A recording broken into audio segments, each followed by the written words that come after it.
Welcome to the Vinyl Verdict. I've got Michael Raz. Great to be here. Not only have you shared a stage with Joey Molland, but you worked on and off together on, fact check me on this, 12 albums? Is that the latest? 10.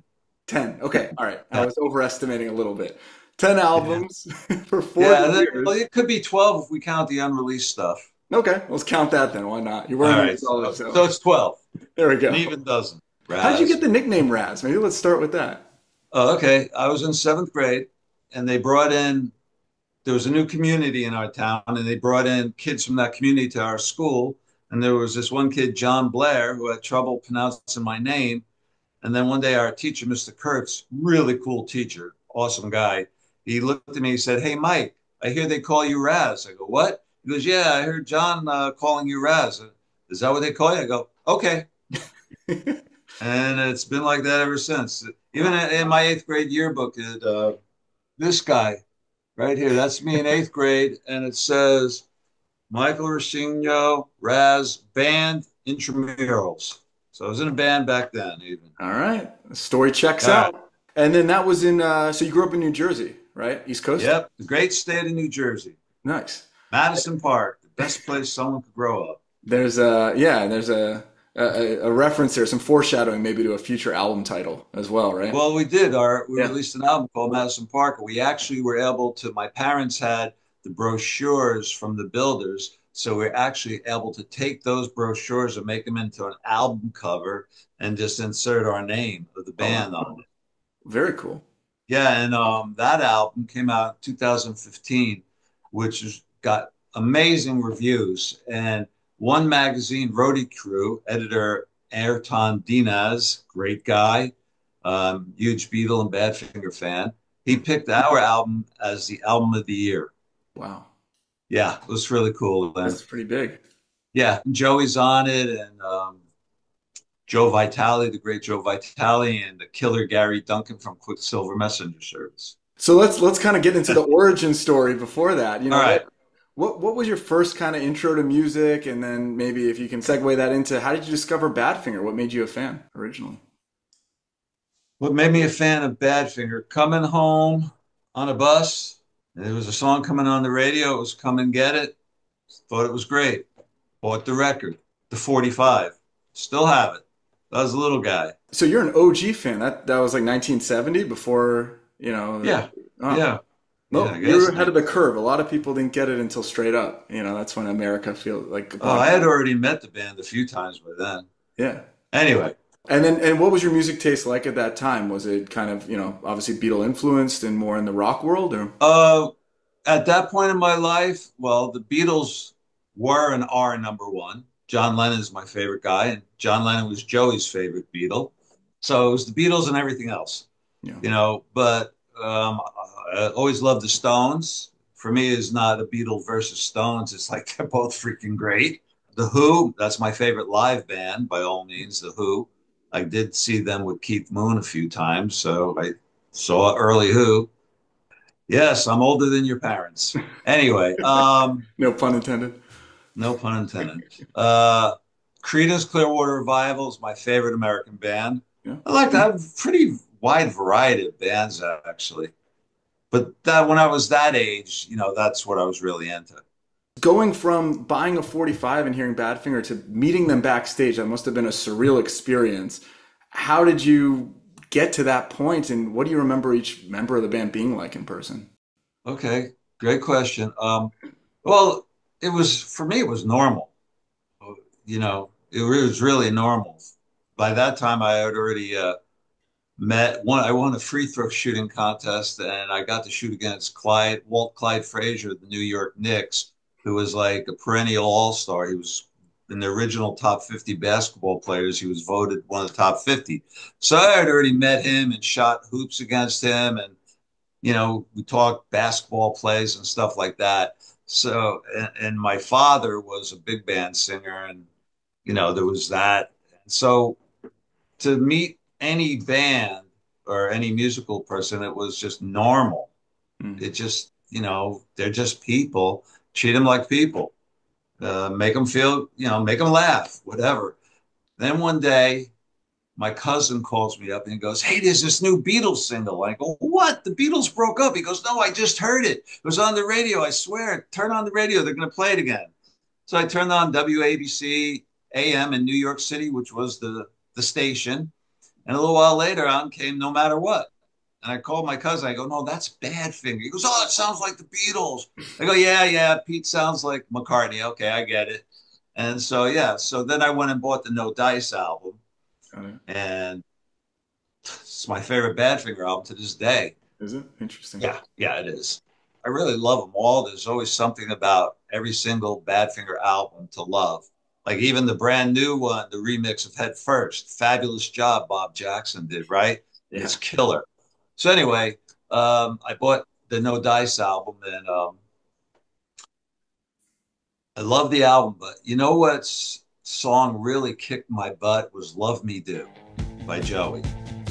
I would take that album to parties and just to play Love Me Do for people because I wanted people to hear that song.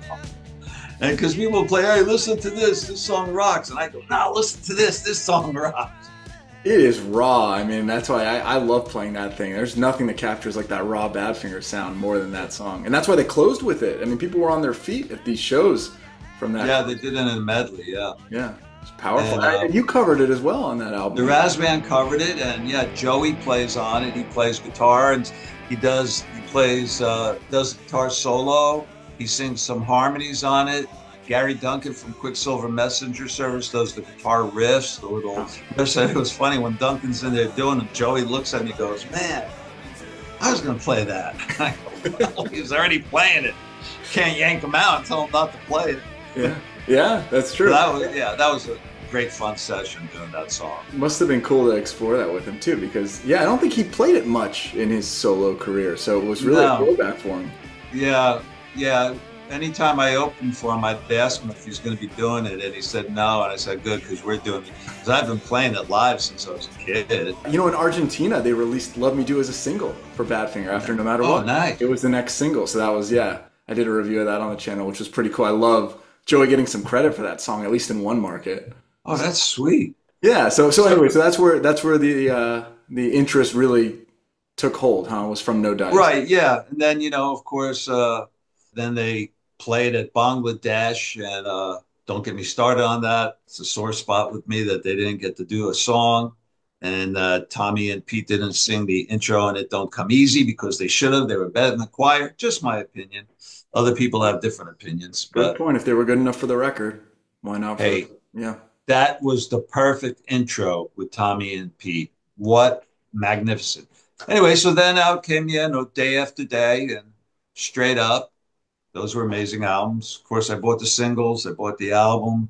I had no older brothers or older siblings or older cousins or anyone to go with me to some of the concerts. So, I missed going to Carnegie Hall. That would have been an awesome show to see. I had no way of getting there. Well, I did see him at Central Park. That might have been right before Steel Pier. Mm. So anyway, So I guess Steel Pier was my third time seeing him. Oh, wow. Okay. But the first time you saw him, it would have been like promoting Straight Up, kind of in that mode. Well, they were not really. They were doing a lot of No Dice and the Jam songs, the Dave Mason songs. Yeah. What it was like as a fan listening to No Dice and then seeing them, the stage presence was very different, right? It was almost like two different. They rocked more. Yeah. Well, they were more. That's the thing. Their No Dice album kind of rocks more than Straight Up because Straight Up was the producers made it more of a pop album, the way they rearranged or redid the songs or whatever you want to say. Because Badfinger was more of a rock band. Like a perfect song is if you listen to the original version of Suitcase and then you listen to the one on the album. Yeah. The way Suitcase, the original one, that's how they played it live. Mm-hmm. They didn't play it the way it is on the Straight Up album. Yeah. They played it live on the unreleased album, which later became bonus tracks on CDs. Right. But they still had faded out after 3 minutes versus on stage, 10 minutes plus sometimes, right? So Yeah. And then you had Tommy screaming in the middle of it when he started singing. Yeah. Freaking great. Joey and Tommy did most of the talking. Pete didn't say much. He just let his fingers do the talking. On the first time you saw him, then you were able to get backstage and meet him. Do you remember like that first introduction? Well, yeah, I remember I could see it in my mind. It's like I said at Joey's funeral when I was telling the story. I went to the sh I went over to visit three friends. It was a hot summer day in Jersey, and I went to visit my three friends that I was hanging out with, Judy, Bonnie, and Beth. That Mhm. I hung out with these girls. They're really fun, cool, and still in touch with a couple of them. And I walked over their house because they lived in Madison Park.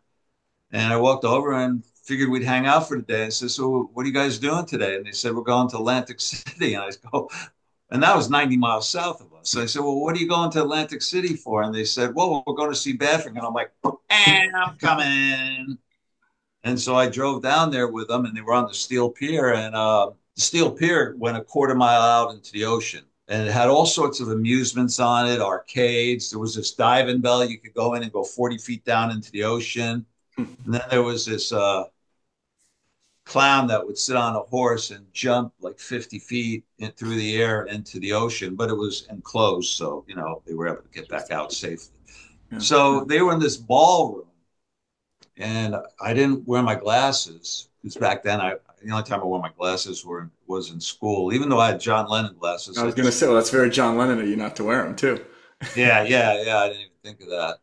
And so they were playing, and we're in this ballroom, and I just wanted to see the Joey's fingers, Mhm. So I just got close to the front of the stage, got up front, and I'm sitting under them. And, the stage was maybe 4 feet high or so. It wasn't like they were way up there. I'm still looking. I just wanted to get a better look. So I hopped on stage, and then some guy chucks me off the stage. And then I went back and he chucked me off again. And I went back a third time.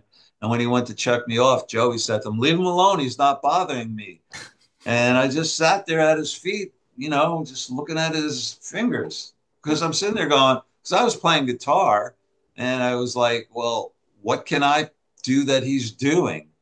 Yeah. And it's kind of like, I can do that. I definitely can't do that. That's a few years away. And, it was really great. And then when they were done, and I said to myself, I said, wow, there's only one way for them to get out. They got to walk right through this ballroom. Mhm. So I told the girls, I said, look, the band's going to come out this way. If we hang here, we'll meet them. And after about 10 minutes, the girls got tired of waiting. So they wanted to go see the horse with the clown on him jump into the water. And I'm like, no, I'm not moving. And then it really wasn't that much longer.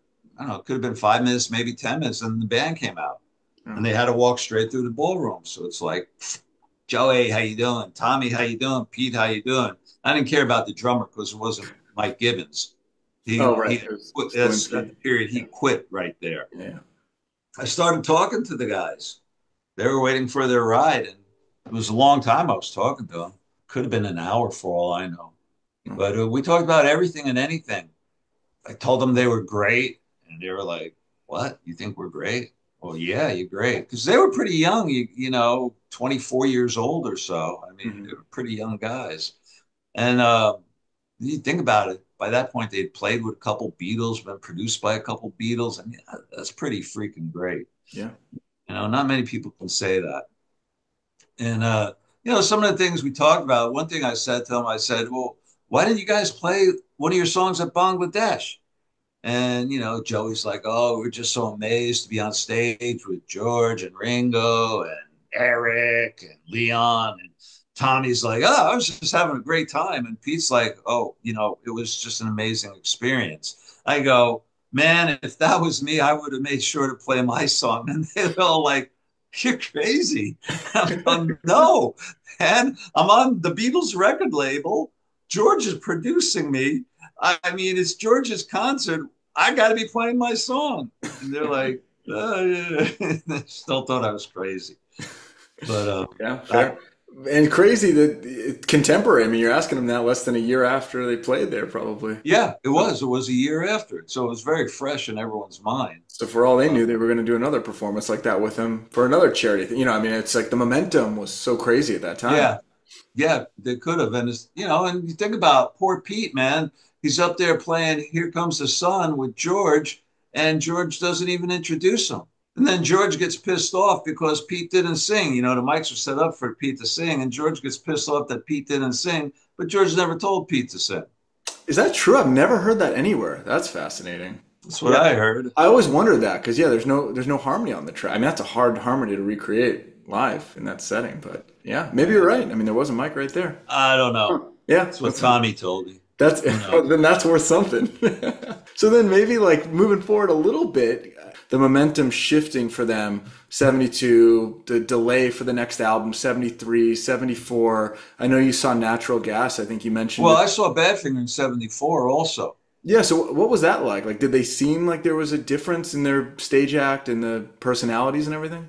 Oh, they were great. The same, They yeah. were so great. They were having fun. And I saw them a couple times in '74. And one time I saw them at this place called the Joint in the Woods in Parsippany, New Jersey. Hmm. And it used to be like a cow place, a dairy farm. And they Yeah. converted this big barn or whatever it was into a rock club. And they were having the best concerts. In 1 month, I saw Electric Light Orchestra, Argent, Quicksilver Messenger Service, and Badfinger in a 1 month period. Well, And the place was small too; it wasn't big. So when Badfinger, I saw Badfinger there in '74. Again, I was right up against the stage. Well, there was a 3 foot, like this much of a barrier where the photographers would get down and take pictures. And I hmm. happened to be standing right in front of Pete at this moment for this particular show. And as great of a show as it was, the highlight for me was when they played Timeless. And on the side of Pete, he had this little box that he set some dials to make some of the sounds that were on the record. And they started playing it and singing it. And when it was playing the guitar solo, I'm just sitting there going, ah, Yeah. it was just amazing. And I got to talk to them that night also. I talked to them a few times Mhm. when they were in back east playing. And with my nickname, Raz, it was kind of, something for them to remember. Yeah, that is And natural gas, I saw natural. I didn't tell the whole story about natural gas. This is funny. Um, I was driving home and I'm on Highway 9, Bruce Springsteen, Born to Run. Anyway, I'm on Highway 9 and on the radio is Scott Muni, the general manager, head DJ on WNEW FM, the number one FM station. great. WPLJ was cool too, but NEW was number one. And he goes, I'm going to premiere a great new album. This is a superstar band with Joey Molland, the Badfinger, and Jerry Shirley of Humble Pie. And he puts on Little Darling. And I'm listening and go, oh, this is great. Excuse my language. Oh, this is great. And Yeah. then the song's over and he goes, and Natural Gas will be hitting the stage at Central Park in about an hour. Hit the brake. I was at a light, did a complete U-turn, and drove up to the city to go to Central Park. They had concerts there during the summer because I saw Badfinger there a few years earlier, and it was the Schaefer Music Fest at Woolman Skating Arena. Hmm. And so Natural Gas opened for Jay Giles' band that night. And let me tell you, that Natural Gas was one rockin' live band. Oh my God, they kicked butt. So then I got to talk Joey again. '79 Airwaves tour band was great. Clarky on drums and Tony K on piano. Yeah. Great band. The Roxy's incredible. I mean, Joey's just on fire on all those shows as the only guitarist. It's amazing. Yeah, I was at all four of those shows. I got to the Roxy, and there was a real long line of people waiting to get in. And I'd only been out here from New Jersey at that point, maybe 8 months. Me and Hutch drove out here. Winter was coming in Jersey, so we left Jersey to avoid the winter and go find Joey to work with him. So I walk up to the front of the line, and these people go, "What are you doing?" I go, "This is my spot." They go, "What do you mean it's your spot? There's a long line. Your spot's in the back." I go, "No, this is my spot right here." And I must have had a crazy look in my eyes because everyone shut up. And then I went in and I had the front table. I saved the first one because I had about 7 friends coming, dead center, right in front. And that was my seat. I didn't move because it was an early show and a late show. And then same next day, the same thing. I had the same spot right up front, dead center. And like when they were doing Get Away, I was singing Pete's parts back to them from Wow, the that's pretty audience. cool. Tommy and Joey were cracking up. And backstage after the shows, they were laughing. Going, I can't believe you were doing that. I go, why, why? Why don't you believe I'm doing that? Go, I don't know. It's kind of weird when you're looking down at someone and he's singing back to you. Yeah, Oh, those that's were great shows. They were amazing. it was a great band. It Yeah. really was. And so tell me, how did you, so you came out to LA, you got a place, you were kind of looking for Joe. How did you reconnect and get that going? Um, it was interesting. We were staying at my uncle's house up in the Hollywood Hills. And then after about a week, he said he had other company coming, so we had to go. And we went out. We didn't know where to go, so we flipped a coin. Heads we go down towards Hollywood. Tails we go to the Valley. Tails came up. We went to the Valley, saw a rent sign, called the lady up, came over, and we rented this house. It was on Fulcher in North Hollywood, just above Burbank, just west of Vineland. Hmm. And our next door neighbor was Dee Wallace, who was the mother in E.T. You ever see the movie E.T.? I've seen ET. Okay, well, That one she made was it the to my mother. generation. Yeah, She was yeah. the star, man, the star of the movie. She was in a lot of movies. She was in She wasn't the Cujo, alien. Yeah, yeah. But at that time, this was before E.T., and she had just done her first big part in the Dudley Moore movie 10 with what's her name? Bo Derek. Hmm. Did you ever see That that one I movie? don't know, no, but Okay, it was a big hit movie back in the day. interesting. And yeah, Dee was awesome. We spent a lot of time hanging out with her when she could put up with us because me and Hutch were crazy, young kids from New Jersey, just wild men. Across the street was a guy named English Dave, but he wasn't English. They called him English Dave, and his job was breaking legs and arms and stuff for the people he worked for. And Good guy to know, I guess. yeah, yeah, he was fun. He was fun. I got my dog Snowman from his litter. Anyway, yeah. Anyway, then there was okay. So next door to me was D. Then there was this lady next door. Then the house next door was a guy named Preston Epps. Preston Epps had a big hit called Bongo Rock. It was 1959, and he made $250,000 in 1959 off of this record. And then it was re-released 2 years later in '61 and became a big, big hit. So if you listen to Bongo Rock and you listen to Wipeout, you'll hear where the Safaris or whoever it was got Wipeout from. And then they went and recorded Bongo Rock anyway. And then Preston had a roommate, Ron McCarthy, who was a drummer. And Ron had played in various versions of the Yardbirds Hmm.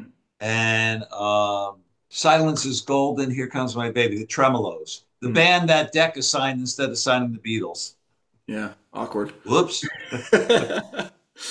So, and then right across the street from Preston and Ron was a guy named Larry Algers. Larry's house was the party house.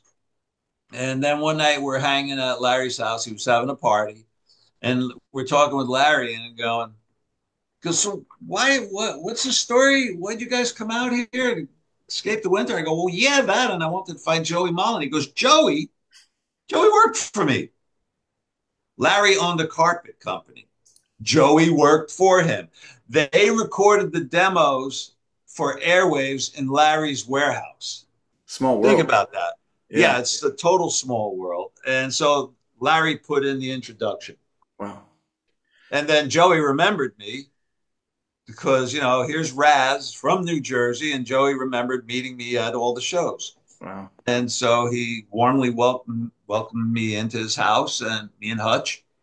And then next time I went over to Joey's house, and they only lived 10 minutes away because we all lived in North Hollywood. They lived, Studio City portion of North Hollywood at the Cool House on Coldwater Canyon, which was an amazing house. And so I went back and I brought a demo that Hutch and I recorded. We had recorded that in January of '79 up in the Hollywood Hills. And I played bass and guitar. Hutch played drums. And this guy, David De La Rosa, played lead. And What a phenomenal guy and a phenomenal guitar player. He was in a band called Bandit that was on Casablanca Records. And just a cool cat. His own style, him, was kind of like Hendrix meets Beck, if you can envision something like that. It's just like, Yeah, that's an right interesting up. combo. Yeah, And and he what could sing song? really good. What was the demo? Was that The Boy, or which song did you guys have to tape? No, that we recorded three songs, but the one I played for Joey was "Say You Love Me," Oh, which was is on.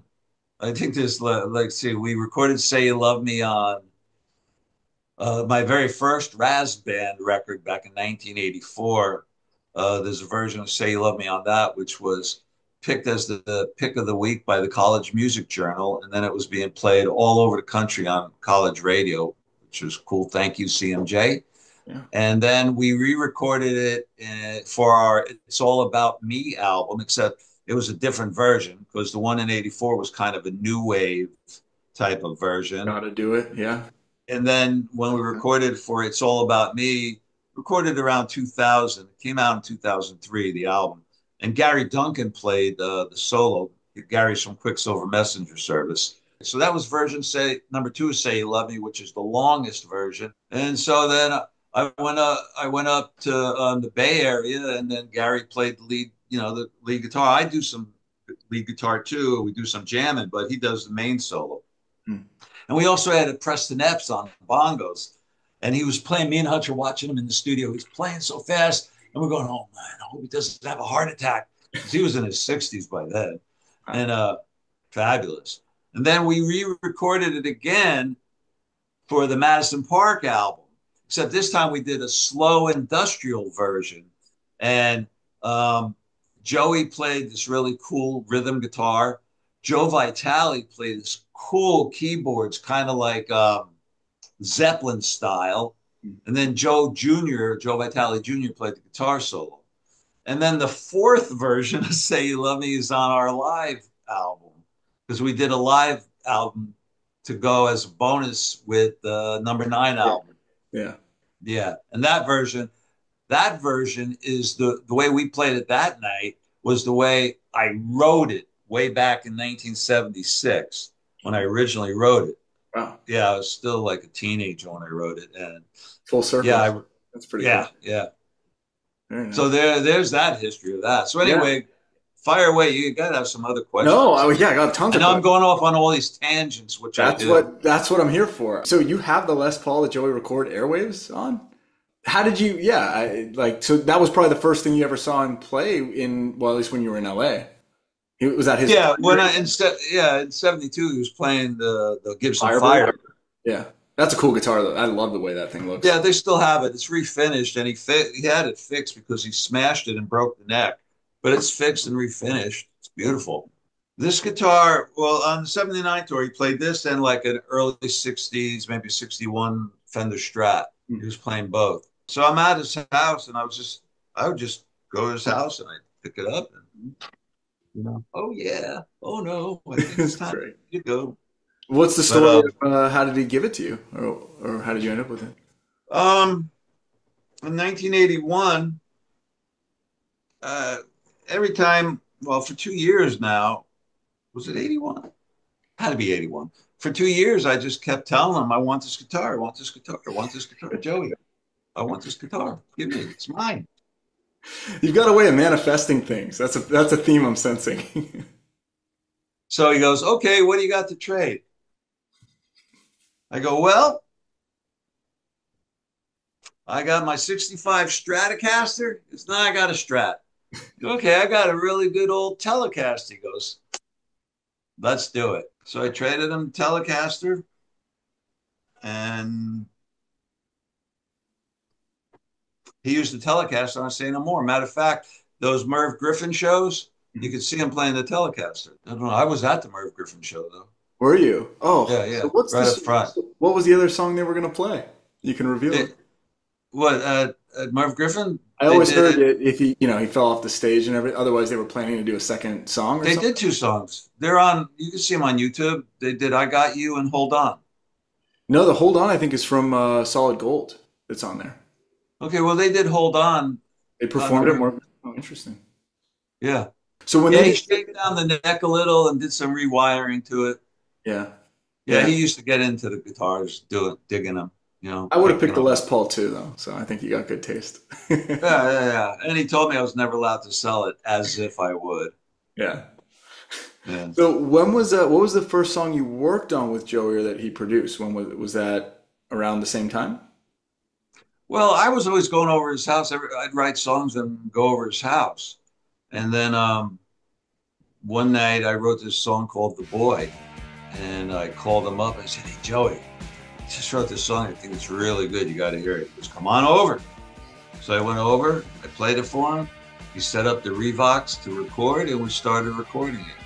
And that song is actually on Raz Finger, which, by the way, due to popular demand and millions of requests, well, not millions, but a lot of requests, we are going to re-release. We're adding more songs because that came out in '99. So we're going to add some songs we've done with Joey since then to it. Plus, drum roll, please. Give me a drum roll. Come on. Can do the sound effect. We are recording a new single. Oh, It's the last single we have with Joey. Joey's on it. We're going in to do vocals next month. And then we're sending it to someone I know, and I can't say who at this point, to do the guitar solo. Someone that not me. I'll just put that out, no, bust that right no, now. this is unfortunately this guy's well, fortunately this guy's famous, and he's had some gold records. Anyway, he's going to do the guitar solo, and Wow. then at that point we'll figure out if we need it to add any more stuff.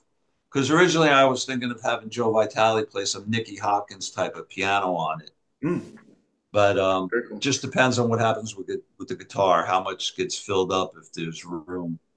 Yeah. So yeah, and so we did, since we decided that will be the new lead off single for the re-release of Raz Finger. So we're That's gonna have a awesome. whole new cover, which Paul Power is working on.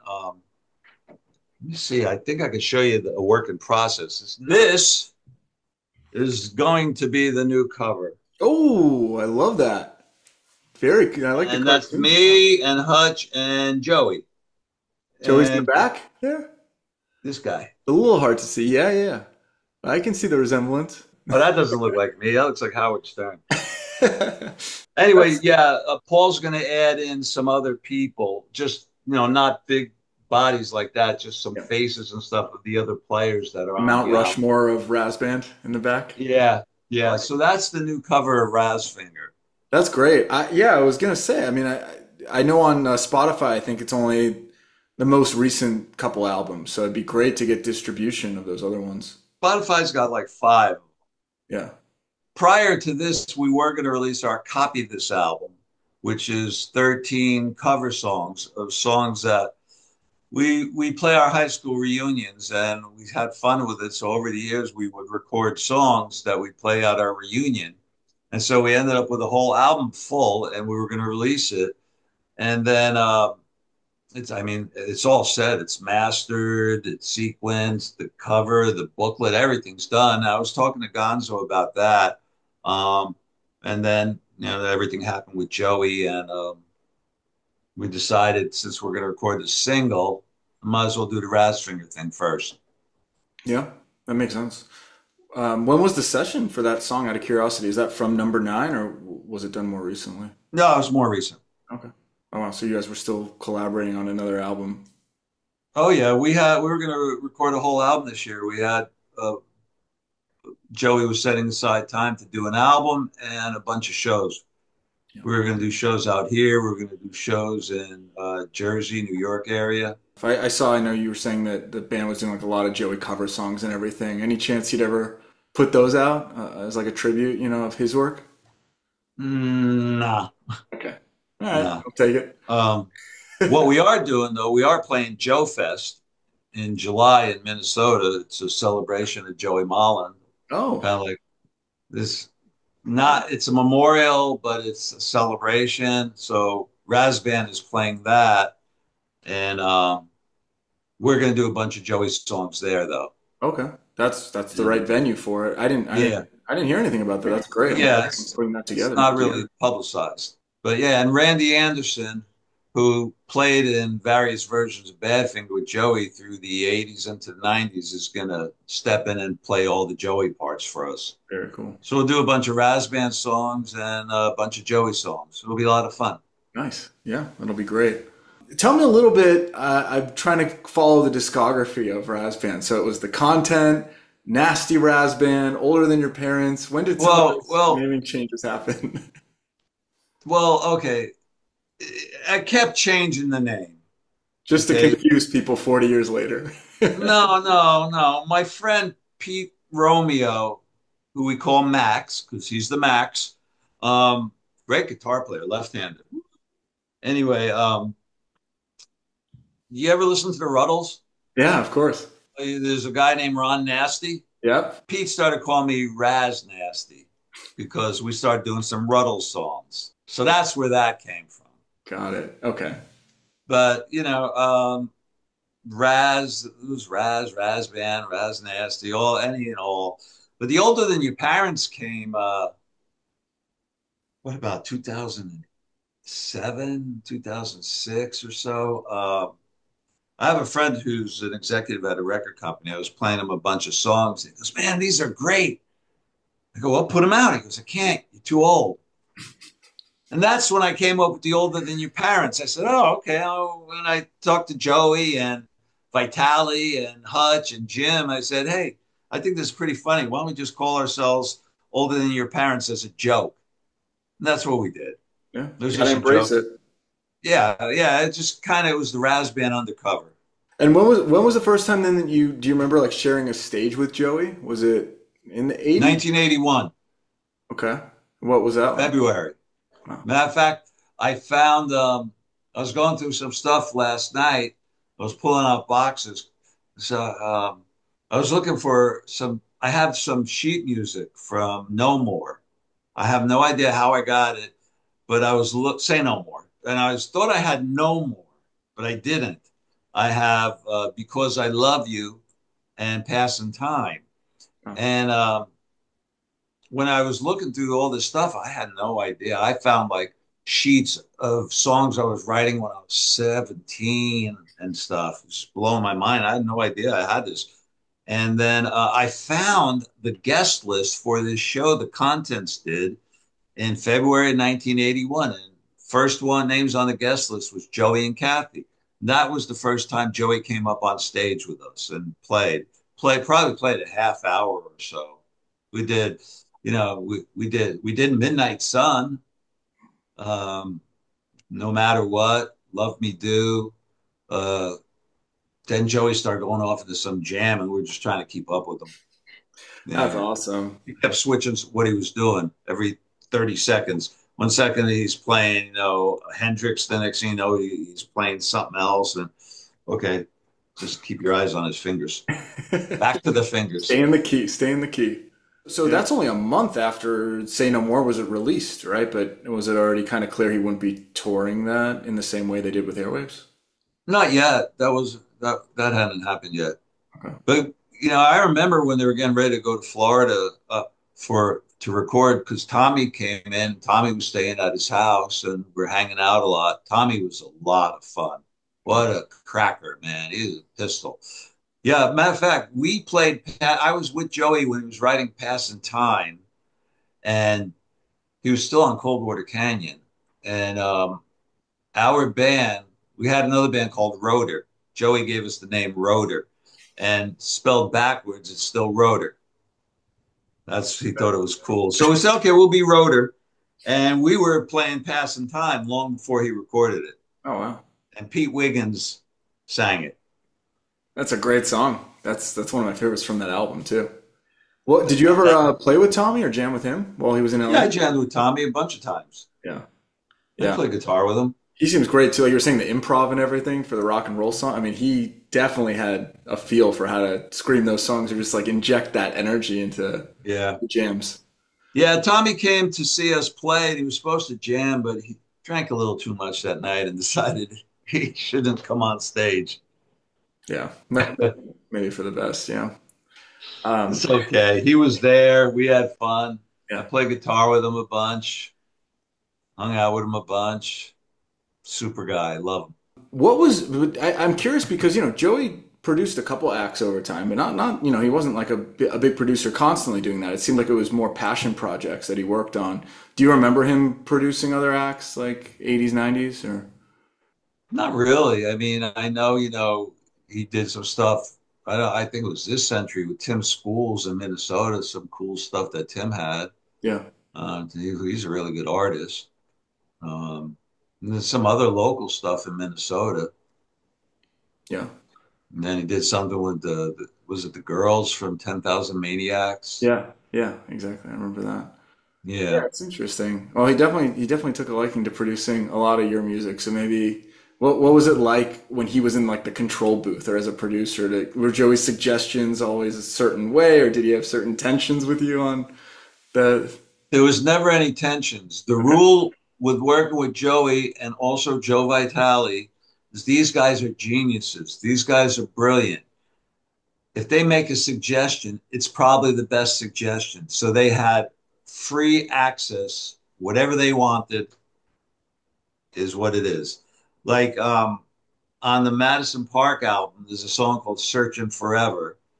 And Joey plays the acoustic. I told him, see, and what I do myself is when I write songs, I see in my head all the instruments and what they sound like and all that. I just visualize it. So on Searching Forever, I said, Joey, you need to play acoustic like you did on My Sweet Lord. So anyway, he goes to master the album and he calls me up. He goes, "Hey, I had this idea while I was mastering it. I hope you don't mind. I decided to end it with the chorus because I thought repeating the chorus would make a great end." I go, "Oh, okay." It was like that. Or when we did our number 9 album, we did the pre-production, the song called Nipple Town. And yeah, it's a true story actually. But anyway, he came in and I started it with the chorus on my demos because we cut the whole album as demos. And because my garage was really set up for recording and everything at that point. And so he comes in and we start playing Nipple Town. And he goes, I got this idea. Why don't we try it this way? Okay. And that's how we recorded it. Pretty much every time he had an idea, we did what he wanted, because typically it would be better than the way we do it. Yeah, He was just brilliant. yeah, Same thing with Joe Vitale. It's just, we're simpatico. I am with Joey and with Joe Vitale. mhm, And both them guys in different interviews, they have said that type of stuff about the way we think musically. So like when we did a song called I Said to Myself from our It's All About Me album, which is on, this song's on the best of also. I heard for keyboards, I heard I Am the Walrus type cellos, all this stuff. So I said to Joe Vitale, this is what I need. And man, he delivered. And for Joey, I said, I need the slide I hear should be like George Harrison style. And it's like just make a suggestion of what you need or you hear, and they do it. Or if they hear something different, they suggest it. And it's always cool. It's just a lot of fun. it's a really There, good balance, I think, of figuring out how much of a song, how much do you write on your own versus how much do you write collaborating in the studio with someone. And it sounds like you found that balance with well, the majority of the time, like 90% of the time, I have all the songs completed. I'll give you an example. A song on number 9, Let Me Tell You, which Joey sang. yeah, yeah. And he played slide on that one too, I think, right? Yeah, he played a lot of slide on that album, which was great because I always encouraged him to play slide. He's a great slide player. I called him up one day. I said, Joey, I'm writing this song and I'm stuck on a bridge. I just can't figure it out. And he goes, well, I'm leaving tomorrow for a tour, but I'll be back in 3 weeks and we'll get together and I'll write do the bridge. So 3 weeks later, he calls me up, he's back. He goes, I'm ready to work on the bridge. I go, I already wrote it. It was 3 weeks, Gotta man. be quick. It Yeah. just happened. But I had him sing it because it's one of these songs. It's I don't know if you have that album Yeah. #9 or that song. Okay, well, it's a song about life. It's questions. Why are we here? Where do we go? And it's the big why. So in my mind, I'm thinking, man, it would be a great one for Joey to sing because he's an older guy, and it would be great for an older guy to be singing that song. Mm-hmm. And then Breadline Love, he totally rearranged that one.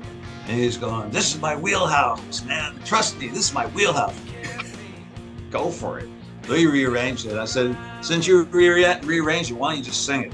Okay, cool. So he sang that one too. So I did that one too, yeah. Yeah.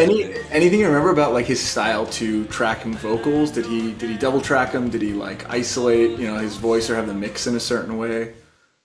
I'll tell you one thing.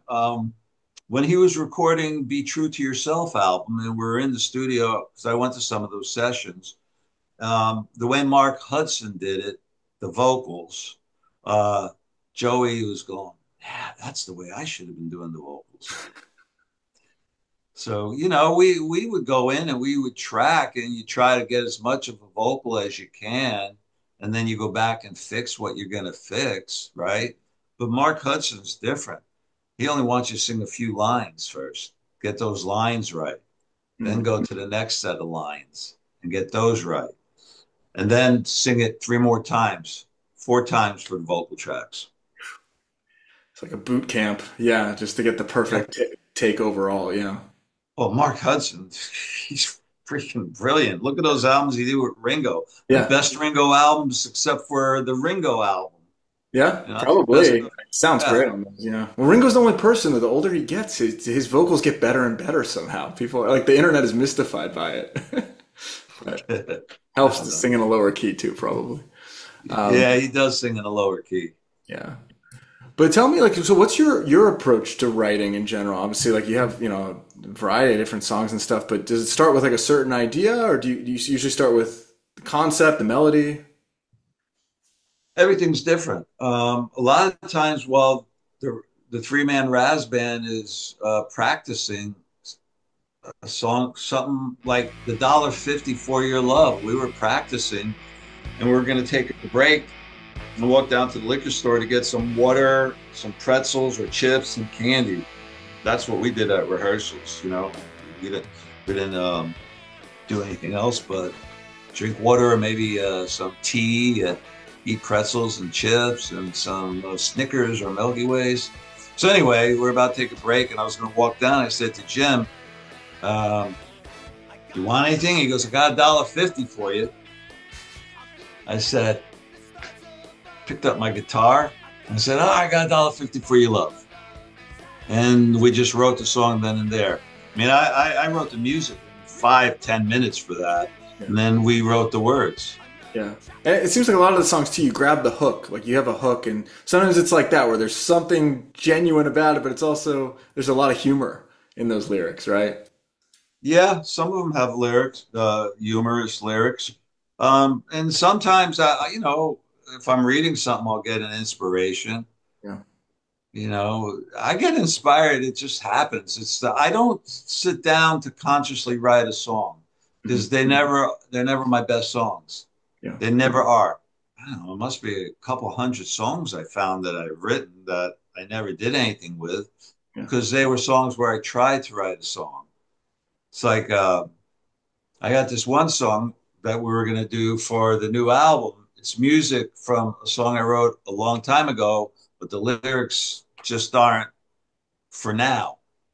So I tried writing lyrics, and because I'm sitting there thinking about it, I just wasn't. So I called up my friend Bruce from a great band in New Jersey called the Easy Outs. Bruce is a great lyricist. I go, hey, I got this rock and roll song. It needs lyrics. Send me something.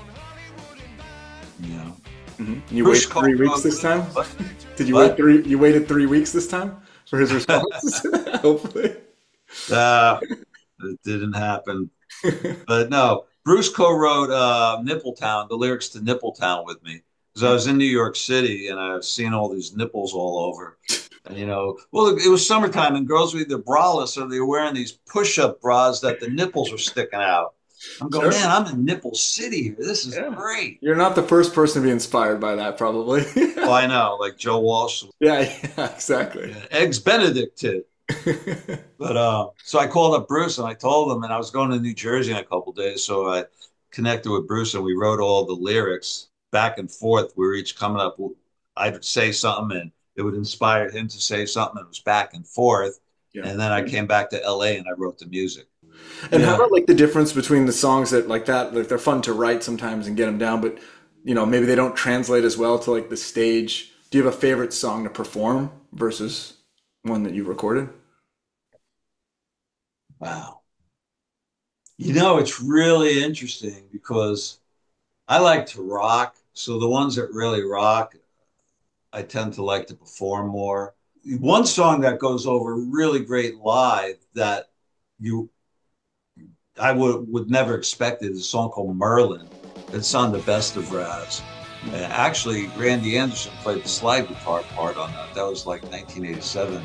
That was for my 1988 album, which is out of print. But I got the reel-to-reels on it. Oh, And we're going to get them baked and remix it and remaster it yeah, at put some out a point. vinyl of that or something. Yeah, Joey did some good work on that. Everyone that was on it had some local LA bands on it, backing me up. And I, yeah, had the drummer Tommy Amato on that album. It wasn't Hutch, it was Tommy Amato. Hutch was off being an actor. And the bass player was a great guy from Detroit, James Cleaver. That was before I knew Jim Manzo. And then from there, all different people played on that album. It's kind of the It's All About Me album's a smorgasbord of special guests too. Yeah, Yeah, that's cool. I like that. yeah. You got to do a That box set or something one of these days. Oh, we have the Raz box. Do you? Oh, I didn't know that. Okay. It's not out. It was just Oh, something oh, I it's put in together as here a somewhere. It's coming. no. I actually had Hutch make this Raz box, and 10 CDs are in it. Yeah, what are you waiting for? Get it out there. Nah, got other stuff I got to do. That's Got to do fair. this Raz finger thing, and then I got to put out the copy this. Then I got to bake tapes. I got a lot of tapes to bake. Yeah. I got contents tapes. I've got some. I got my dad's tapes from the early Don't '50s. wait on those, especially with tapes. Sometimes what is it? You have to be really careful how you bake them and everything if they're that old. Oh, there's this place here in town that's the best. They've done. You name the famous musician, they've done them.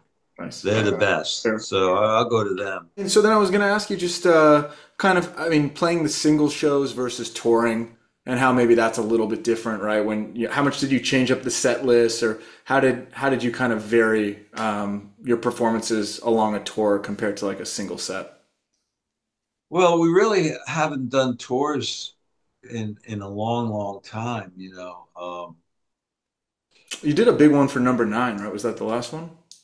Yeah, we did a bunch of shows for that and a bunch of shows for Madison Park, but it depends. I mean, with Joey playing with us, we always had to have Joey do songs. We would do no matter what. We always do no matter what. That was the very first song I ever played with Joey.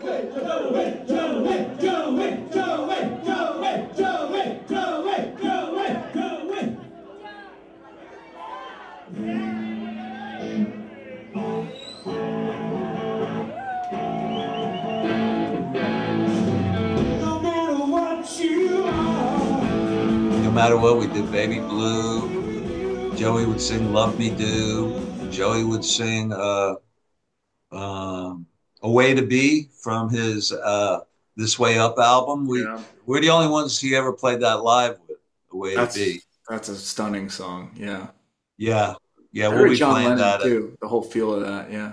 That should have been a hit. We'll Yeah. be playing that at Joe Fest. "A Way to Nice. Be." There's two songs from that he sang from on the number nine album. Yeah. I mean, when the shows Joey plays with us, we made sure there were songs for Joey to sing, and the shows Joey doesn't play with us, we just do our three-piece thing. Yeah. Yeah. Oh, that's fair. It's a good formula. And hopefully, like you said, you've got some of those shows taped because I think there'd be an audience to listen to those too. If you're, like you did the bonus disc for number nine, maybe you can put those out someday. Well, the bonus disc had 7 of the 14 or 15 songs we did that night. Okay, so there's And more in the vault somewhere. yeah, no, I have a mastered CD of the whole show.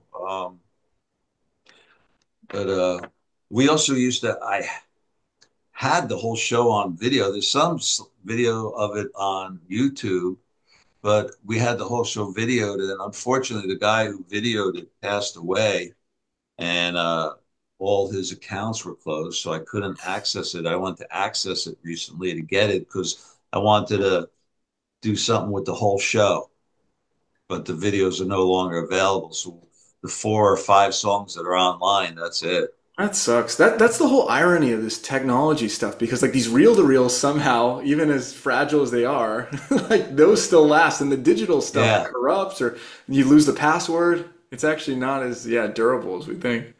Cool. And then so maybe closing out. I know we talked about your relationship with Joey a lot and how much I think you said so. "Love Me Do" would be your favorite song, or what would be your favorite Joey song overall? If it's I hard to love them pick all, one, man. you can give me a I couple. love them all. Yeah. I could, it depends on the mood, really. I mean, if you go from album to album, like, okay, we used to play with Joey Get Away all the time. Yeah. We used to do that song with Joey. That's Yeah. a great, fun song to play. It is. Never played Constitution with them, you know. That's the dream to cover that. It's just the lead work on that is very hard to recreate.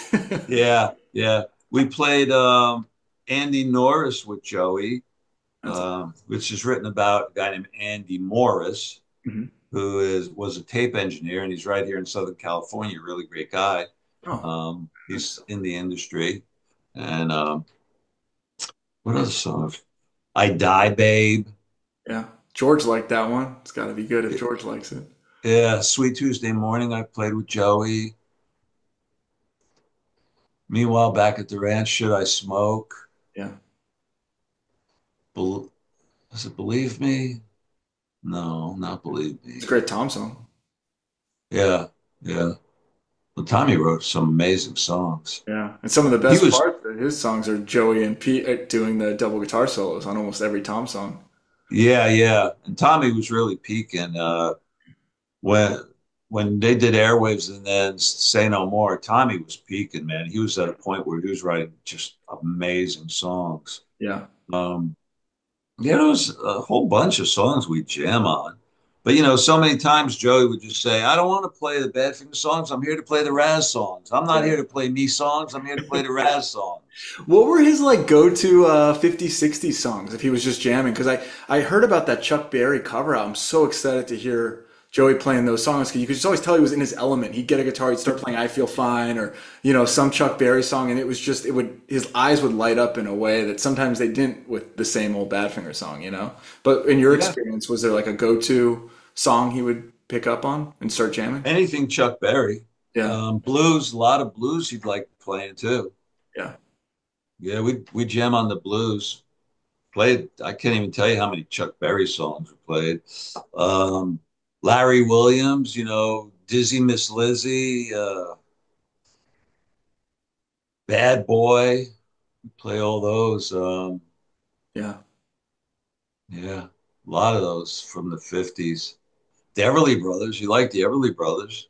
That's We right. played Buddy Holly, we jammed on a bunch of Buddy Holly I was tunes. I was gonna say that's the other one. I remember him playing some of those live occasionally. Yeah, we used to jam on those. Easy to Uh, yeah, those chord patterns and the harmonies are great always. Yeah. I was talking with, I forget who I was talking to. Oh, it had to be Hutch. No, it was Jim. Because Jim was working at KLSX when The Pilgrim came out. Mhm. And Jim set up an interview for Joey to go on KLSX to talk to the main daytime DJ. I'm drawing a blank on his name. Great guy. So we went down to KLSX and I was in the studio with Joey while they were doing the interview. And they played No One Likes the Rain and Day After Day because the DJ thought that No One Likes the Rain was the most Badfinger-ish song on that album. And then, right, I know. And then after that, we all went over to Santa Monica to the pier. We're playing skee ball. And I just found some pictures of us playing skee ball. And I took a cool picture of Joey in front of John Lennon's Star when we went to Hollywood. And, you know, something will set off a memory and it'll just pop in to my mind. Yeah. You know, like for Joey's funeral, I sent off some pictures, and there was one I sent that I've never posted anywhere. It's from Joey's, like his maybe 33rd birthday or 33 or 34. Wait, I think it was 1981. So what? He was 30, turning 34. So we were at Paradise Cove, and then that sparked a bunch of memories of things we did that day. Yeah. You know, so little things that people will say will spark a memory. Yeah. And it's just like everything's, we're talking what, 46 years. So there's so many memories compressed deep in here somewhere. And if someone asks me a question, it'll spark it. Like, so we were talking when I was in Minnesota recently, we were talking about things. And one thing Joey always liked to do was promote me. And there were these different people there that was telling me, you know, yeah, I was with Joey and always talking about Raz this, Raz that. You should hear this by Raz. You should hear that by Raz. And it reminded me of when they were playing Beatle Fest in like 87 or 86. And Joey did an interview with the BBC over the phone. And in the middle of his interview, he stops. He goes, oh, you know, I got to tell you, I'm with my friend Raz. He is one of the greatest songwriters in the world. You got to talk to him. Here, Raz, talk to him. And he puts me on the phone with the BBC. And he was always doing stuff like that. Yeah. You know, when he was doing gigs while we were recording number 9 and he was being driven to different gigs, he would be playing the RAZ Band songs going back and forth in between all the gigs. You know, mentally he's working on them, but he's also wanting people to hear what he's doing. Yeah. That's cool.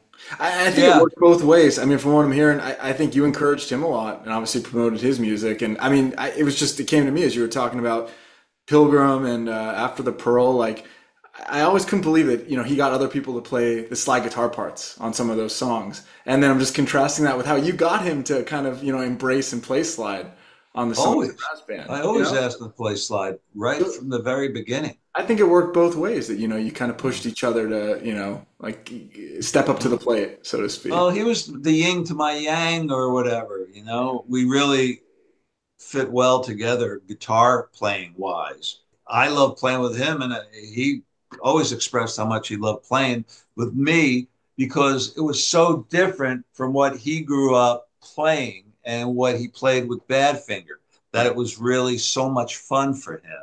Yeah. You know, he really, really enjoyed it. And, you know, he's a big fan of mine.